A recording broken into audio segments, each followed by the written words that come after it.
سر یہاں پر یہ بات بڑی اہم ہے کہ یہ جو ملاقاتیں ہوئی دبئی میں یہ عید سے پہلے ہوئی اور مولانا صاحب تقریباً عید کے 1.5 ہفتے کے بعد یہ شکایت کرتے ہوئے دکھائی دیے. ٹائمنگ دیکھ رہے ہیں آپ کوئی ان شکایتوں کی؟ نہیں دیکھیں، اوبیسلی مولانا ان کے ایک امپورٹنٹ اتحادی ہیں. ٹائمنگ جو بھی ہو، جس وقت بھی ملاقات ہو، یہ فیوچر کا جو سیٹ اپ ہے اس کے حوالے سے ملاقاتیں. اس میں جو امپورٹنٹ چیز یہ ہے کہ ان ملاقاتوں کے نتیجے میں یہ فیصلے ہونے ہیں کہ آگے آنے والا سیٹ اپ کیا ہوگا، اگلے سیٹ اپ کے اندر کس کا کیا کردار ہوگا، کس طریقے سے چیزوں کو ڈیل کیا جائے گا. تو اسی وجہ سے مولانا بھی ناراضگی کا اظہار کریں. اگر یہ فیصلہ ہونا ہوتا کہ جناب پاکستان کے لیے کیا فیصلے کرنے ہیں، کس طرف چیزوں کو لے کے جانے ہیں، وہ تو پاکستان میں بھی ہو سکتے تھے.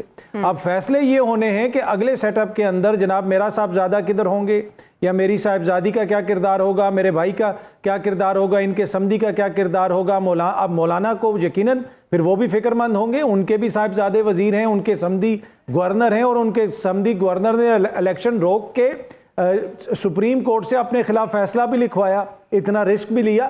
تو مسئلہ یہ ہے کہ جہاں پہ آپ لوگ اپنا اپنا مستقبل ڈسکس کر رہے ہیں تو یہ زیادتی ہے کہ مولانا کے صاحبزادے کے حوالے سے چیزیں حتمی نہ ہوں، ان کی شخصیت کے حوالے سے چیزیں حتمی نہ ہوں کہ ان کا کیا کردار ہوگا، وہ صدر ہوں گے کیا ہوں گے. تو یہ ایشو ہے. ایشو یہ ہوتا ہے کہ اگر مولانا یہ کہہ رہے ہوتے کہ پاکستان کے حوالے سے وہاں پہ کوئی ایسا فیصلہ ہو گیا ہے جس سے مجھے اختلاف ہے. دیکھیں ان کا کسی اس مسئلے پہ تو کسی پہ کوئی اختلاف نہیں ہے. اختلاف وہی ہے کہ میری سیاست کیا ہوگی، میری جماعت کا کیا کردار ہوگا، مجھے کیا کچھ ملے گا، اگلے اقتدار میں کتنا حصہ ملے گا. تو وہی چیزیں یہ آپس میں ایک دوسرے کو بانٹتے رہتے ہیں. وہ دبئی میں بیٹھ کے بانٹیں یا لندن میں بیٹھ کے بانٹیں. تو مولانا کا گلہ بالکل بجا ہے، ان کی بھی اس میں سٹیک ہے اس پورے سسٹم کے اندر، تو ان سے بھی مشورہ کیا جانا چاہیے تھا. دیگر اتحادی جماعتیں بھی بار بار اپنے مسائل لے کے سامنے آتی تھی، اب کی بار سارے ہی خاموش ہیں، پہلی بار مولانا بولے ہیں. آپ کے خیال میں آنے والے دنوں میں دیگر اتحادی بھی بول سکتے ہیں، ان کو بھی شکایت ہوگی کہ آپ اکیلے سب کچھ طے کر کے آگے؟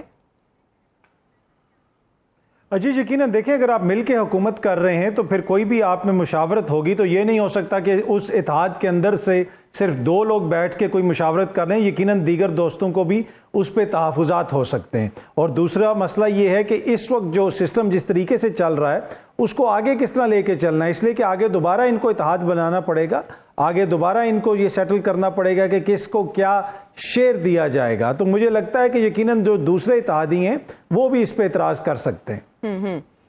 اچھا ٹھیک ہے. اب دوسرے لیکن دبئی پلان، کچھ خبریں یہ بھی ہیں کہ وہاں پر جو بھی بات چیت ہوئی وہاں جو بیل ہے وہ منڈے نہیں چڑھی، ناکام ہوئی ہے. دبئی پلان ناکام ہوا ہے. کتنی دیر میں یہ پلان، اس کی کامیابی یا ناکامی سامنے آ سکتی ہے؟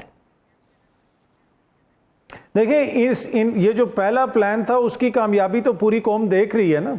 جو مہنگائی کی صورت میں، جو اس وقت ملک کے حالات ہیں اس کی صورت میں، تو دبئی پلان یہ اگین میں نے کہا کہ یہ کیا کوئی پاکستان کی کامیابی کا پلان ہے؟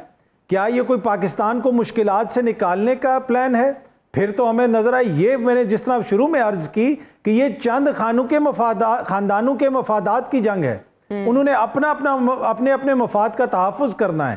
مولانا کے صاحبزادے کی، زرداری صاحب کے صاحبزادے کی، شریف خاندان کی، یہ ان کی ملاقاتیں ہیں کہ کس کا کیا کردار ہوگا. تو یقیناً پھر اسفند یار ولی خان صاحب کو بھی ایشو ہوگا کہ میرے بھی صاحبزادے ہیں، ان کا کیا کردار ہوگا.